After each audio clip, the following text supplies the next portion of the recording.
Chill Panic Diaries, episode 25, I think.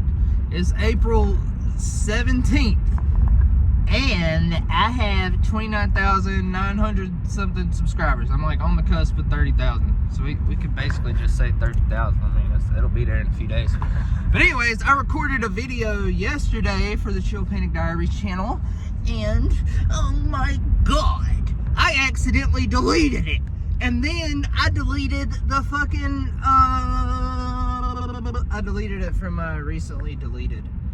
But, basically the whole concept from that video that I really wanted to get across that I believe is important is you have to let go of what you have to get what you want. You should appreciate what you have and fill up what you have and optimize what you have until you grow out of it.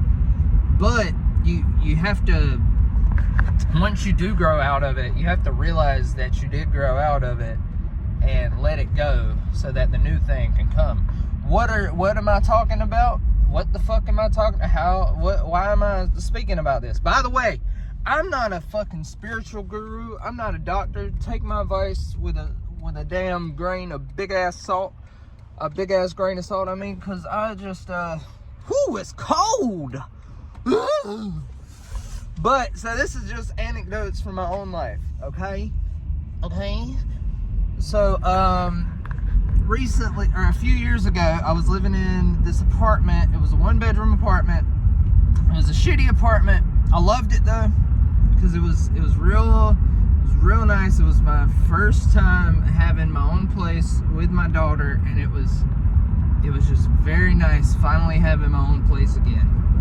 I mean, I had my own place for a small amount of time when she was a little baby, but you know, that was years and years ago.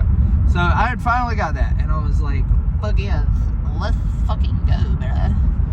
And then after a few years, after I kind of got stable with it,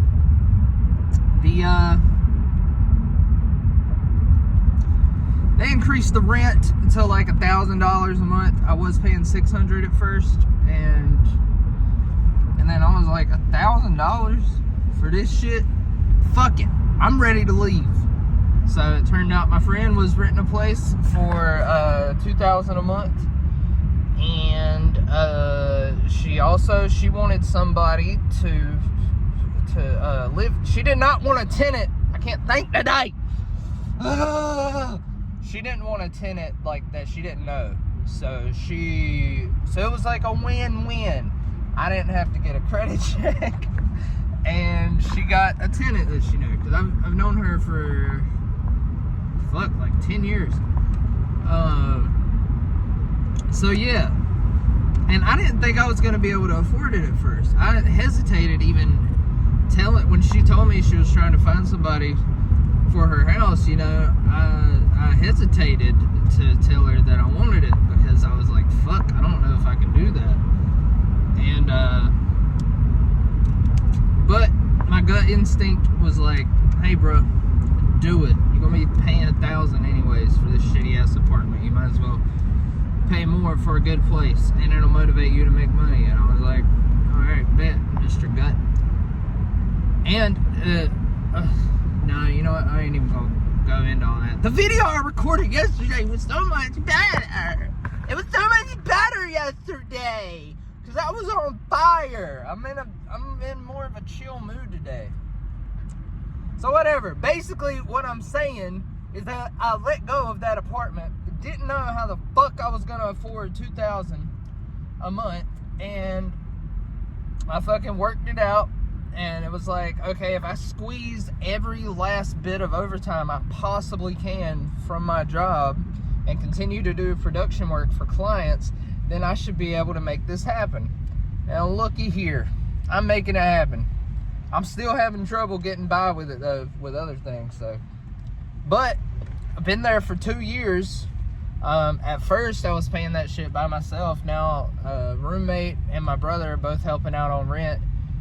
So them together is like half, and then I pay the other half. And that and you know what? That's $1,000. I'm paying as much now as I would have been for the one bedroom apartment. I am paying the same amount for a 4-bedroom house that I would have been paying for a 1-bedroom apartment. And yes, I have some privilege because I have a job where I make $21 an hour. However, $21 an hour is not that much anymore. And I've been there for like 10, 11 years. And that's how long it took me to get up to that point. Which is because I quit like 3 or 4 times, and I was a substitute teacher for a while, and you know, I always quit on good terms though, just in case I needed to come back. And thank God I did, because I did need to come back, unfortunately. But yeah, and so recently, my car has just been fucking the fuck up, and I was like, and then I got a flat tire. And I didn't even have enough money to get another tire. And I was like, you know what? Fuck this car. I left it in the Five Below parking lot. I called up my finance company and I was like, hey, bro, I don't want this shit no more. You can take it back. I would like to initialize a voluntary repossession. Can we do that? And they were like, yeah, of course, sure. But, you know, we got to tell you that these are your options and et cetera, et cetera. And I was like, nope, none of those options. I'm good. Take the shit. So now I'm in my brother's car. I asked him if I could use his car for like 3 weeks just to be able to take my daughter to school and go back and forth from work. And he graciously said yes. I can't go yet. They're gonna hit me. I'm gonna get T-boned and die. Okay. There we go. And then, you know what I'm gonna do? I'm gonna rent a fucking car until my daughter is out of school. And that's the main reason I need a car, is to take her to school. And that's gonna kill me financially for a little bit. And it's gonna suck. But I trust my future self. I trust the universe. I know deep inside of me that it is time to let that car go and allow space for a new car. I don't know what car it's gonna be. I don't know how the fuck I'm gonna save up enough money for a car.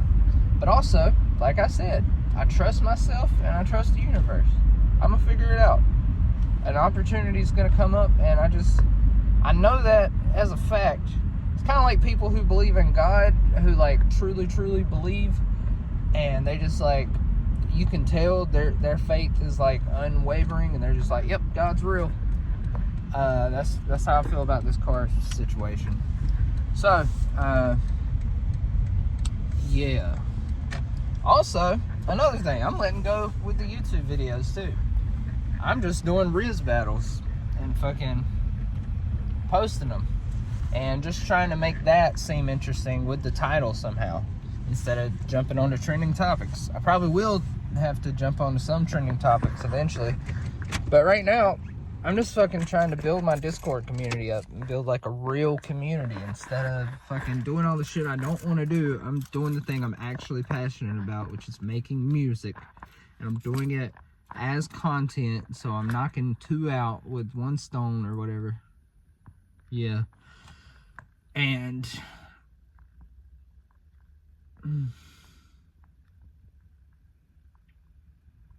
it's still a grind for sure, but it's a lot better than making videos I don't want to make. I can sustain this like forever with breaks periodically, so I can like really work on the deep work of making music and not just fun little things. But these are fun, and I'm actually making music, and it's nice. So yeah, that's pretty much it. Mainly the point of this video is that sometimes you got to let go of what you have to get what you want, but you have to make sure that in yourself, you have to connect with source, your higher self, God, your chesty. Maybe it's just your subconscious. Maybe it's something else. I don't know. But connect with that thing, whatever you call it, because I do believe that thing is real, whatever it is. It could be completely explainable and not magical or spiritual. It could just be your subconscious taking in more information than you can process consciously. But yeah, just whenever you know it's time, let it go. Allow space for the new thing.